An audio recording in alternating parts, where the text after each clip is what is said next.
नमस्कार विद्यार्थी आणि पालक मित्रांनो, मी ज्ञानेश्वरमुळे आपल्या सर्वांचं पल्स करिअर काउन्सिलिंग सहर्ष स्वागत करतो. आज आपण पाहणार आहोत प्रायव्हेट MBBS कॉलेजेसचा जो कट ऑफ आहे तो काय असेल कॅटेगरीनुसार.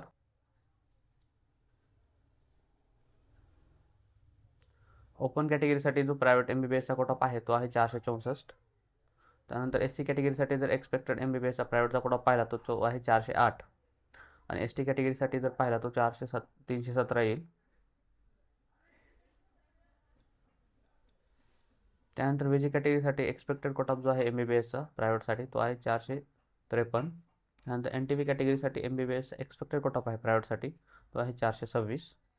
NT2 ज्याला आपण C पण म्हणतो त्यांच्यासाठी जो MBBS एक्सपेक्टेड कट ऑफ आहे तो आहे 463. ओके, NTD कॅटेगरीसाठी जो MBBS एक्सपेक्टेड कट ऑफ आहे तो आहे 464. आणि OBC कॅटेगरीसाठी जर पाहिला तर तो आहे 463. आणि ACBCसाठी जर प्रायव्हेट एक्सपेक्टेड कट ऑफ आहे MBBSचा तर तो आहे 464. तर ठीक आहे, अशा प्रकारे मी MBBSचे प्रायव्हेटचे कट ऑफ इथे एक्सप्लेन केलेले आहेत.